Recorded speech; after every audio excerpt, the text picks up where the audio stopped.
வணக்கம். US Israel Iran போரில் 3 நாட்கள் முன்னாடி ஒரு திருப்பு முனையை நம்ம பார்க்குறோம். ஆப்பிரிக்க நாடான யுகாண்டா என்ன சொல்லியிருந்தாங்கன்னா, இஸ்ரேலுக்கு இந்த போரில் ஒரு பின்னடைவு வருது, அல்லது இந்த போரில் அவங்க தோற்று போகிறாங்க அப்படின்ற பட்சத்தில் இஸ்ரேலுக்கு சப்போர்ட்டாக நாங்கள் இந்த போரில் இறங்குவோம் அப்படின்னு சொல்லியிருந்தாங்க.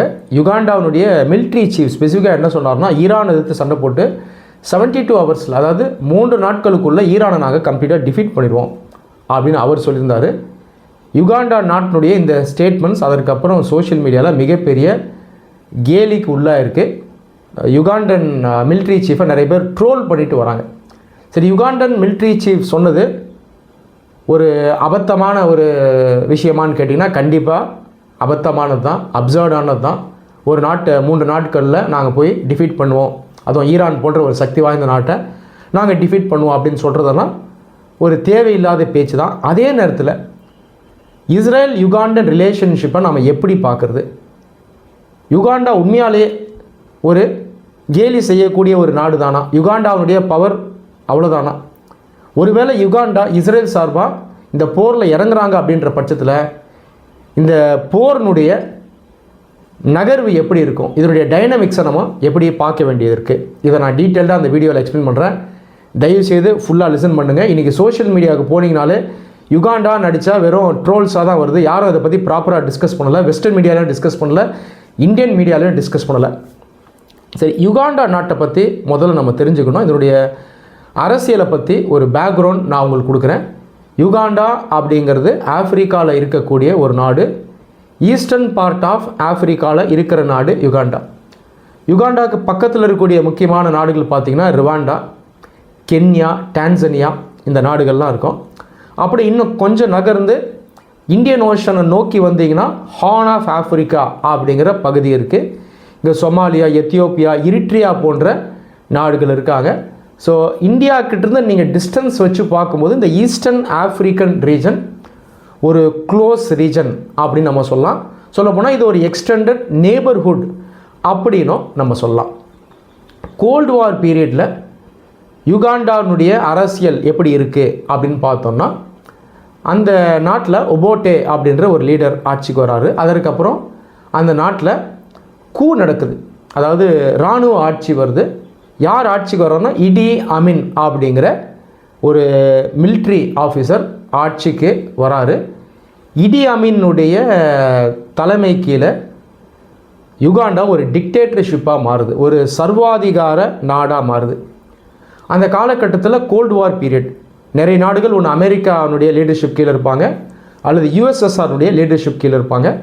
முதல்ல இடி அமீன் அமெரிக்கா கிட்டேருந்து ஹெல்ப் வாங்கணும்னு நினச்சாரு. அதுக்கப்புறம் யூஎஸ்எஸ்ஆர் பக்கம் போயிட்டார்.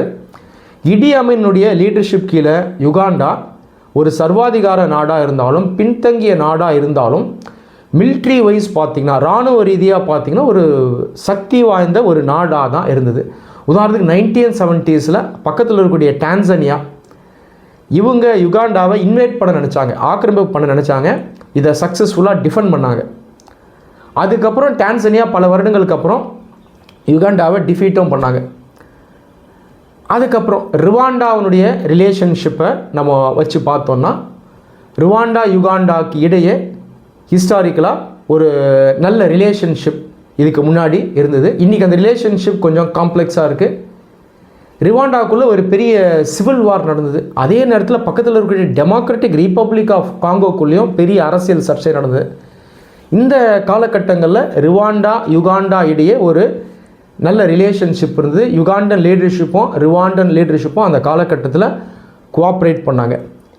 இன்றைக்கி தேதியிலையும் நீங்கள் பார்த்தீங்கன்னா ருவாண்டா யுகாண்டா மத்தியில் ஒரு நல்ல செக்யூரிட்டி கோஆப்ரேஷன் இருக்குது.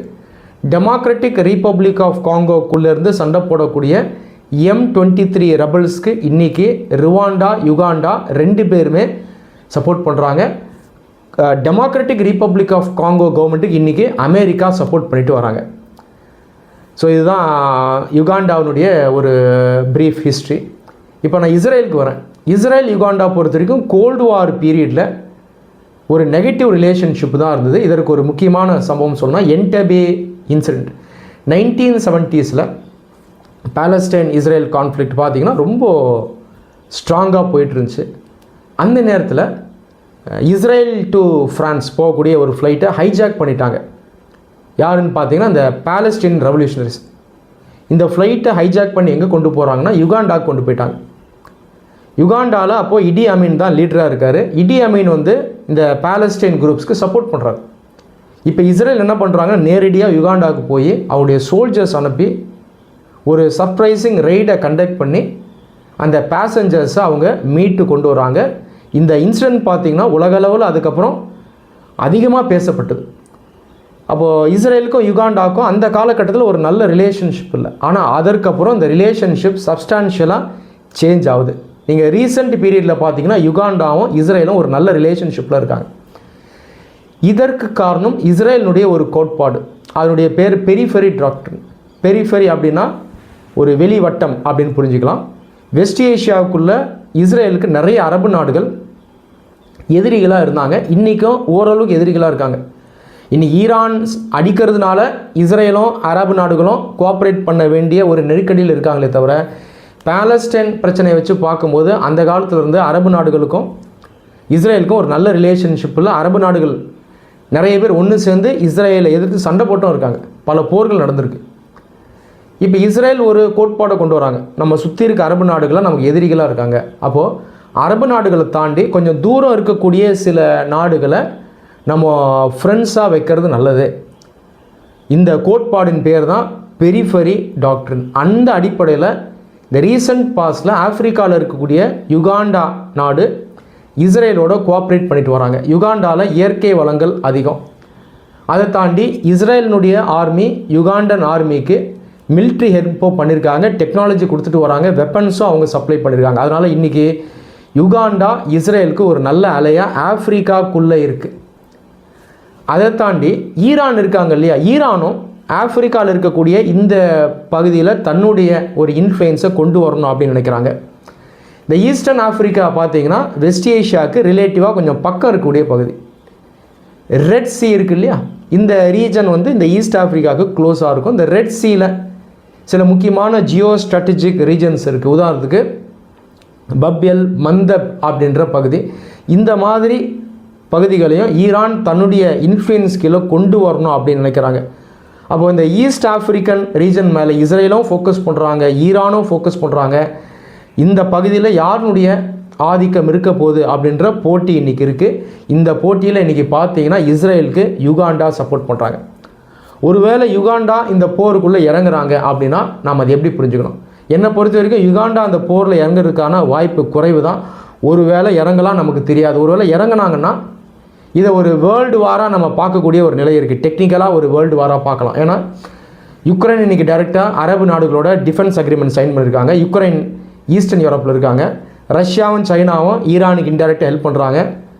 அமெரிக்கா, நார்த் அமெரிக்காவிலேருந்து இன்றைக்கி இஸ்ரேலோடு சேர்ந்து ஈரானை சண்டை போடுறாங்க. பல கான்டினென்ட்ஸில் இருக்கக்கூடிய நாடுகள் இன்றைக்கி இந்த போருக்குள்ளே வந்துட்டாங்க. யுகாண்டா ஆஃப்ரிக்காவில் இருக்காங்க. ஒருவேளை யுகாண்டாவும் இந்த போருக்குள்ளே இறங்குறாங்கன்னா இதை கிட்டத்தட்ட ஒரு வேர்ல்டு வார் அப்படின்னு நாம் அதை சொல்லலாம். அதனால் யுகாண்டாவினுடைய ரோலை நம்ம வந்து கேலியாக பார்க்குறது கரெக்டாக இருக்காது. ஹிஸ்ட்ரியையும் ஜியோ பாலிட்டிக்ஸையும் மிலிட்ரி ஸ்ட்ரென்த்தையும் நம்ம கரெக்டாக புரிஞ்சுக்கணும். என்னுடைய பர்சனல் ஒப்பீனியன், ஆப்பிரிக்க நாடுகள் தேவையில்லாமல் இந்த வாருக்குள்ளே வர்றது சரியானது கிடையாது. ஏன்னா ஆஃப்ரிக்கன் கண்ட்ரிஸ் பொறுத்த வரைக்கும், எஸ்பெஷலாக இந்த சப்சாஹாரன் ஆஃப்ரிக்கன் கண்ட்ரிஸ் பின்தங்கிய நாடுகள், பொருளாதார ரீதியாக பின்தங்கி இருக்காங்க. டிசீசஸ் இருக்குது, ரெகுலராக ஃபேமைன்ஸ் இருக்கும். இந்த மாதிரி பிரச்சனைகளை தாண்டி அரசியல் ரீதியான பிரச்சனைகளும் இந்த நாடுகளுக்கு இருக்குது. பொலிட்டிக்கல் இன்ஸ்டபிலிட்டி இருக்கும்.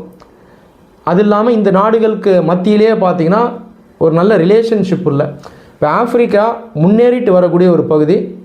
இந்த பகுதியை வந்து ஒரு அமைதியை நோக்கி போகுது. இந்த நேரத்தில் ஒரு ஆப்பிரிக்க நாடு தேவையில்லாமல் இந்த போருக்குள்ளே வர்றது சரியாக இருக்காது. ஒருவேளை வர்றாங்க அப்படின்னா இவங்களை தொடர்ந்து மற்ற ஆப்பிரிக்க நாடுகளும் வர்றதுக்கான வாய்ப்பு இருக்குது. இது ஒரு வேர்ல்டு வாராகவும் மாறக்கூடிய வாய்ப்பு இருக்குது. இது மாறாமல் இருக்கிறது நல்லது. யுகாண்டா பொறுத்த வரைக்கும் வரக்கூடிய நாட்களில், வரக்கூடிய வாரங்களில் அவங்களுடைய பொசிஷன் எப்படி இருக்குது அப்படின்றத நம்ம வெயிட் பண்ணி பார்க்கணும். வேர்ல்டு லீடர்ஸ், முக்கியமான நாடுகளை சேர்ந்த லீடர்ஸ் முடிஞ்ச வரைக்கும் இந்த ஈரான் வார ஒரு முடிவுக்கு கொண்டு வரத்துக்கான முயற்சியில் ஈடுபடணும். இந்த போர் எந்த அளவுக்கு சீக்கிரமாக முடிவுக்கு வருதோ அந்த அளவுக்கு இந்த உலகத்துக்கு அது நல்லது. நன்றி.